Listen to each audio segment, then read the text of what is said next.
Are you a seller wondering how much money you're going to walk away with when it's all said and done? The reality is there's a lot of information out there for first-time home buyers, but not a whole lot for first-time home sellers. Today, we're going to talk about exactly what you're going to walk away with at the end of a home sale so you know what to be prepared for.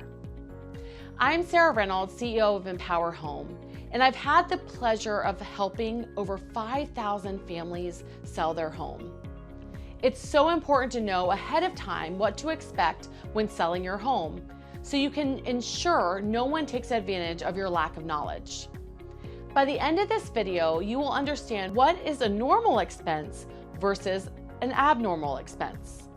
This video is primarily going to tackle the fears of the unknown.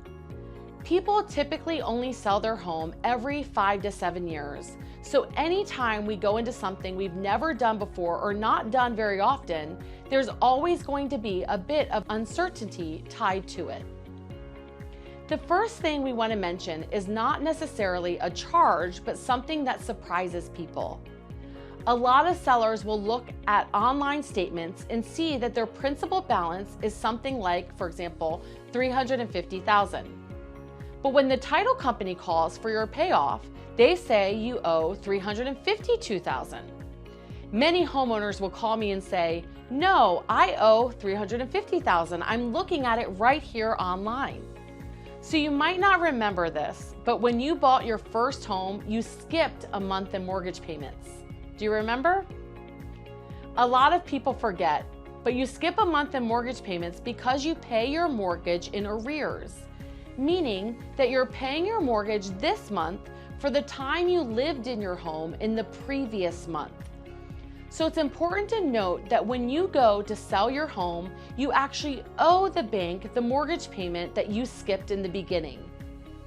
So you always want to add on a principal and interest payment on the balance you see online, because that's going to be required for them to release the lien on your property. Number 2 is the balance that is owed on the mortgage. You're going to add those two together, so the additional payment with the balance owed, and that's basically what you're going to pay. So the first expense is that additional mortgage payment. The second is the balance that's owed on the mortgage.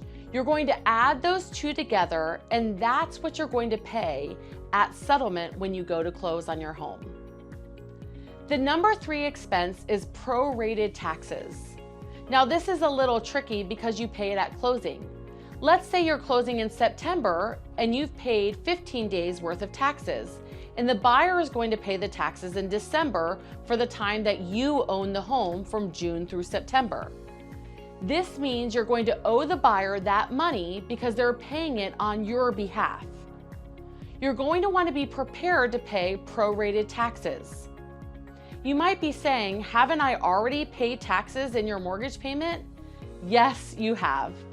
You actually have already paid that. So even though you're paying it on your settlement statement, you're actually going to get a check back from your mortgage company, typically 30 to 60 days after closing, for the additional money that's been being held on your behalf in your escrow account. If you want to know the rest of the charges that will accumulate when you sell your home, register for our free seller workshop. This webinar is free and it will go over all the costs, the entire process of selling your home, and everything else you need to know when putting your home on the market. Sign up today for this free webinar or give us a call for more information. We are always here to answer your questions.